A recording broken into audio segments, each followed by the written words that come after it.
Top 3 places you can't go, part 9. Have you guys seen it? Because we haven't. All right, let's jump into it. I've covered a lot of cave diving stories on this channel, and today is no different. Oh, no. I'm going to cover another one. In fact, it's our No. top story today, but it's unique. There's not another cave diving story like it, and it might just be the scariest situation you could ever. But before we get into today's stories, if you're a fan of the strange, dark, and mysterious delivered in story format, then you've come to the right channel, because that's all we do, and we upload 3, 4, even 5 times every week. So if that's of interest to you, please offer the like button a bag of pistachios after you have meticulously removed all of the pistachios that can be opened, and you only leave in the bag the ones that are only ones in the bag are completely sealed. Only ones left in the bag are completely sealed up. Also, please subscribe to our channel and turn on all notifications so you don't miss any of our weekly uploads. All right, let's get into today's stories. And they're like, yeah, here's a bag of pistachios, but good luck opening them, You can't open a single one. Just trying to have my snack. Yeah, pistachios are a pain in the ass to eat. Mount Fuji is the highest mountain in Japan, rising up to 3,776 meters, and it's actually a volcano. It's dormant. The last time it erupted was in 1707, but geologists still classify it as active. Tourists are allowed to climb Mount Fuji, but only between July and September, because in the winter months, the mountain gets completely treacherous. There's snow and ice, and the wind picks up. It's very, very dangerous, so it's off limits. Now, thrill seekers, if they really wanted to, they could climb Mount Fuji in the winter, because there isn't a security guard posted up at the bottom of Mount Fuji checking people in and out. Just one guy? If you want to climb it when it's off limits, well, then you're climbing at your own risk, because basically it's a terrible idea.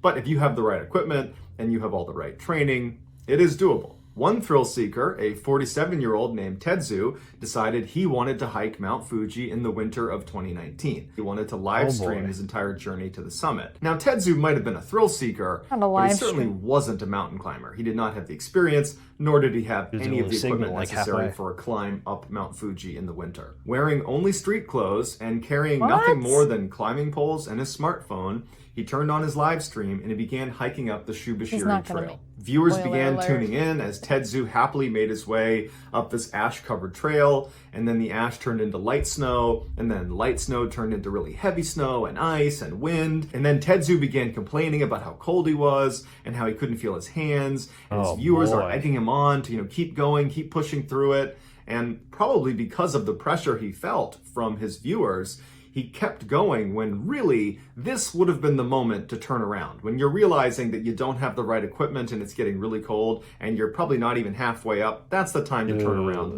But he didn't. He pressed on. As he moved up the mountain, the path he was on continued to narrow and become increasingly more covered in ice. And the guard fence that straddled the side of this path was getting to the place where it comes to a stop, signaling the most dangerous section of the hike, which is the last leg up to the summit. He gets to that point where the fence comes to an end, and now he's on this narrow stretch where the wind is just whipping across and it's all ice. And he's trying to walk across the ice with this totally inappropriate footwear. He should have had on at least crampons, the metal spikes that go on the bottom of your shoe to grip ice. He just had tennis shoes on. Oh my god, dude, come on. This icy trail, and then he finally staggers and falls, but he catches himself. And you can hear him laughing on the live stream, joking with his audience how dangerous and slippery it is. And his viewers begin to change their tone a little bit, and they're like, hey, you might want to consider turning around now. But Tetsu is totally focused on getting to the top. So he stands back up and he continues to kind of shuffle his way towards the summit on this stretch of ice. He finally gets right up below the summit to where on his live stream you can actually see the top of Mount Fuji. And you can tell that his footwear at this point is basically not able to handle how slick it is. He's basically constantly stumbling. And you can see he notices a little stretch of small rocks that seem to almost make stepping stones up to the summit. And he begins walking over very carefully on the ice to try to use these rocks to get himself up to the top. And right as he's trying to step for one of these rocks, he loses his balance. And on camera, he says, wait, I'm slipping. And then he falls and begins rocketing down the side of this mountain. Now, when you fall on a steep mountain, you have 1, maybe 2 chances to self-arrest. So, for example, if you had an ice pick and you were like Tetsu and you start falling, you would want to roll over and dig the head of that ice pick into the ground and basically anchor your knees and elbows and drive everything you can into the snow to stop yourself from falling. And so if you can't do that in 1 or 2 attempts, your momentum will pick up and you'll be going too fast and you won't be able to stop yourself. And then you just gotta hope you survive the fall. Tetsu did not have an ice pick or any other tool to help himself arrest, and he didn't have the training for what to do in a situation like this, so he didn't even attempt to roll over and dig his elbows or knees into the ground to try to slow down. So he just goes flying down the mountain. Oh my god, look at how high he is. He knows he's doomed. And he says on camera, well, it can't be helped, before he flies over the edge and falls hundreds of meters down to his death. His viewers who watched this happen alerted authorities, who found his body the next day over 1,000 meters away from where he had first fallen. Unfortunately, every year there is a handful of people that attempt to climb Mount Fuji in the winter, and they meet the same fate. Dude was Why, dudes? Why, dudes? Dude fell and was like, well, did what I could, and then just gone. Just no plan. What was the plan? There was no plan. I mean, you're going he on a dangerous he hike. went with tennis shoes. I mean, I don't know. I guess the audience really egged him on, and he was like, I gotta do it. It's just upsetting. On May 2nd, 2000, at approximately midnight Eastern Standard Time, the US government discontinued its use of selective availability. Selective availability was the intentional degradation of public GPS signals. It guaranteed that civilian GPS users would not be able to pinpoint locations on a map using their GPS. They could get to within maybe 50 to 100 meters, but that was the best they could do. Prior to the year 2000, there was some concern that if you gave the general public the ability to use GPS to precisely locate things on a map, that presented an elevated national security risk. But that line of thinking became antiquated, and so on May 2nd, just after midnight, the so-called Great Blue Switch, as GPS enthusiasts refer to it, was flipped, and instantly tens of thousands of GPS receivers received this incredible upgrade. People who were following this development were eager to test out this new capability, and one such GPS enthusiast, a guy named Dave Ulmer who lived in Oregon, decided he wanted to create a sort of GPS treasure hunt. So he got this box, and inside of it he put a notebook and a pen, and he brought it out to the middle of the woods in Oregon, and he got the precise GPS coordinates of where he put it. And he took those coordinates and he went to an online forum and he posted the coordinates and he said, go to these coordinates, and when you get there, if you find what you're looking for, there'll be a notebook. Record yourself in the notebook and I'll be out there to check who's done this. And if your name's in there, I'll give you credit on this forum. And so this treasure hunt went viral, and lots of people all over the world thought it was a really cool idea to use this new GPS technology to create treasure hunts all over the world. So people started hiding not just treasure chests with notebooks, but all sorts of random things all over the world, and then posting their coordinates online for people to find. This activity was given a name, geocaching, and it's alive and well today, and it's streamlined on the official geocaching app. But as geocaching has evolved over the years, so too has the level of difficulty at finding some of these caches. Oh boy. Sometimes it requires geocachers to climb mountains. Other times it requires them to dive underwater. And in one case, geocachers in the Czech Republic had to climb into this strictly off-limits 5-kilometer long underground tunnel where the only 2 entry points were on the 2 extreme ends. And to get to the geocache, you had to go to the middle of the tunnel. And of course, periodically, this tunnel completely floods. On June 9th, 2018, 4 geocachers in the Czech Republic decided, you know what, we're going to go down into that tunnel and we're going to get that geocache. So they made their way over to the Metalski Brook Tunnel, which was one of the 2 entry points, and they climbed down inside. The reason this tunnel periodically floods is because rainwater gets dumped in there, and the second entry point is literally sitting in a lake. There is literally water sitting right up against the lip of this entry point. So even light rain will get the lake to rise just enough to where all the lake water pours into this tunnel. And so the day these 4 geocachers are going into this tunnel, the weather forecast called for torrential downpours, flash flooding, and either these 4 geocachers were not paying attention to the weather, or they somehow thought this wouldn't affect their ability to get this geocache. That would be me. So these geocachers get down into the tunnel and they start making their way towards the center to collect their prize, when outside it starts pouring rain. It rained so much, so fast, that the lake entrance started dumping tens of thousands of gallons of water in on one side, and then on the other side, where this other entrance was at the bottom of a hill, you had all this water rushing in. So it was like 2 huge waves of water crashing in on them. And in fact, the survivors would say, because they were right towards the middle of the tunnel, they heard what sounded like a car or like a train. It was getting closer and closer and closer. And that's when they realized it was 2 waves of water crashing in on them. In a panic, they turned and started running back towards the entrance they came in on. But as they're running, they're hit with this wave, and 2 of the geocachers got sucked underneath. And the other 2 were pushed up and were basically body surfing their way towards the lake entrance. And so as they're moving forward, the wave from the lake comes in and hits them, and now the water is dangerously close to the ceiling. And the 2 that have been pushed towards the lake entrance, they don't know what's happened to the other 2, but they're just swimming as fast as they can towards the lake entrance. And they swam almost 2 kilometers in this tunnel as the water got higher and higher and higher, and they're barely able to breathe by the end. They only had about a couple inches of clearance by the time they got to the lake, and they finally pop out and they get in the lake, and then luckily there was someone that saw them and brought their boat over and picked them up. Wow. As for the 2 friends, unfortunately, they didn't get out of there in time, and they both drowned. Damn. That's tough.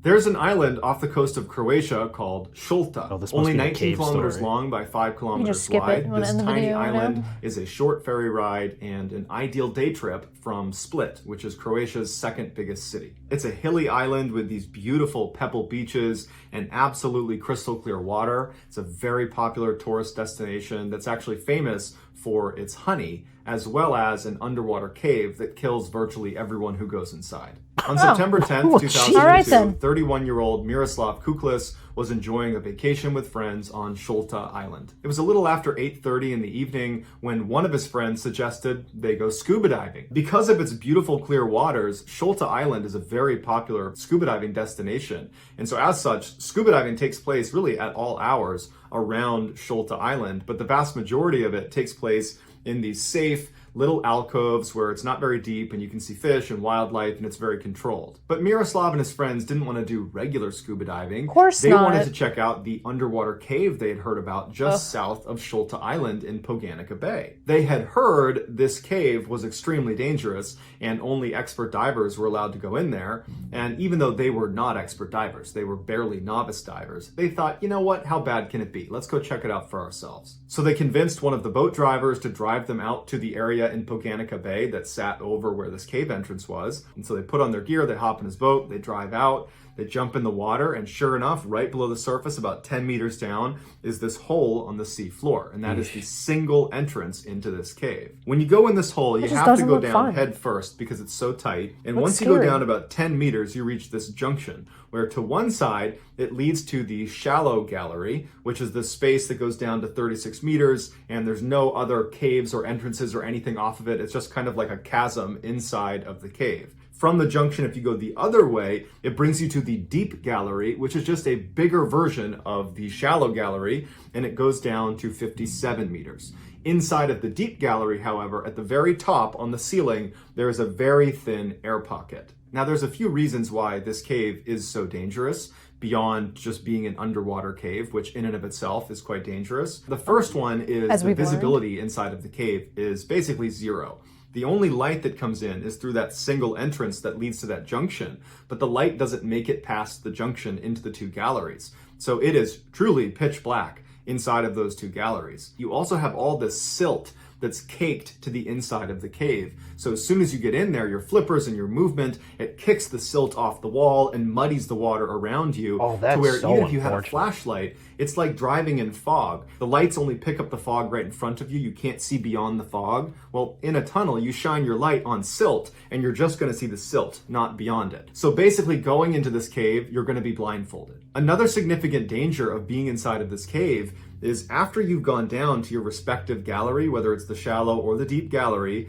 when you're going back up again on your ascent and you're getting to that junction point, it is possible to confuse the other entrance to the other gallery with the exit to the cave. And so if you make that mistake and you go into the other gallery, remember, you're blind, you got silt kicked up, it's already dark. You need to, by touch, figure out you've made a mistake. And all you're doing is spreading and go out the right way. And so if you're low on air and you make this mistake, you better hope you catch it fast enough that you can get out before your air runs out. So a little after 9:15 p.m., Miroslav goes in first, followed by his other two friends. Miroslav reaches the junction and he turns towards the deep gallery. He goes all the way down to 57 meters, he touches the bottom, he turns around, and he starts making his ascent.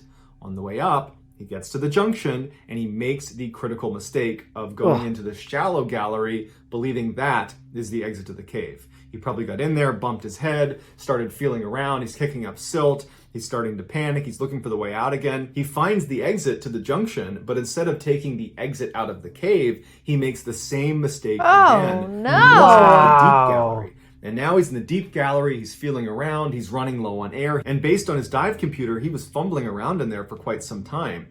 And having spent some time underwater myself in the pitch black as a Navy SEAL, I can tell you that it's very easy to imagine, it'd be so easy to stay calm and have your bearings and know where you are. Hell no. But when you are completely in total pitch black underwater, it actually is hard to tell what's up, what's down. You can feel the pressure in your ears. That's a good way to tell where you are in the water. But, realistically, it's totally possible to get completely disoriented underwater. And my guess is Miroslav was totally disoriented. And so he stopped, and he's trying to make sense of what's happening. And at some point, Miroslav must have looked at his air gauge and realized, I'm out of air now. One last push to try to get to the surface, but he hit a ceiling.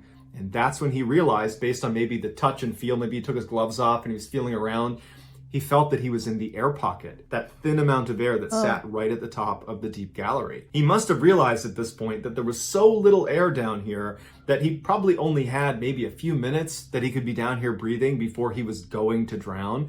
And in terms of making his ascent to the surface on a breath hold, the only place where there's an air pocket is the deep gallery. And so probably he knew that. And so he's thinking, I'm, maybe 40, 50 meters under the surface right now, and I can barely catch my breath now. I'm not going to be able to hold my breath to the surface. And so staring down, and that's if he doesn't go in the shallow one again. Drowning death.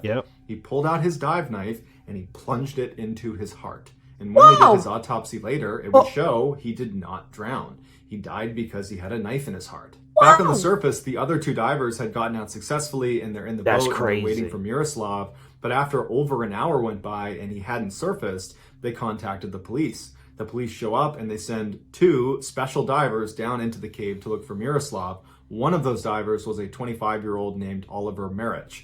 And so these two divers go down and they're looking for Miroslav and they can't find him and they're running out of air. And on their ascent, Oliver Marich makes the same mistake that Miroslav did. No way, dude! The shallow gallery.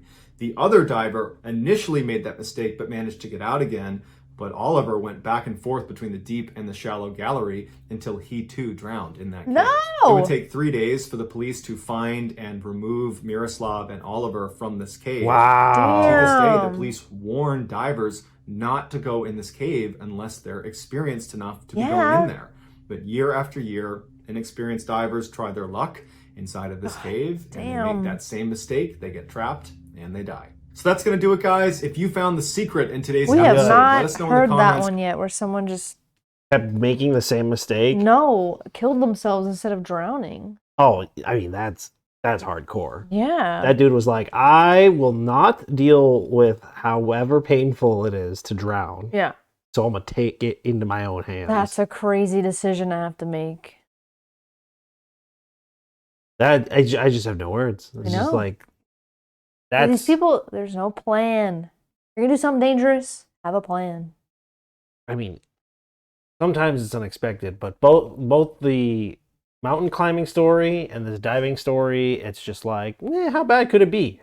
Fortunately. How bad could... It's Mount Fuji. Well, no, I mean, that's what they were like. They were like, how bad could it be? And then it was like, bad. What do you think was going to happen? Yeah, it could be really bad. Well, can't be helped. There are thrill seekers out there. Yeah. All right, well, thanks so much for watching. If you like what you saw, please subscribe. If you have any suggestions, leave them in the comments, and we'll see you in the next one. Yeah, see ya. Bye.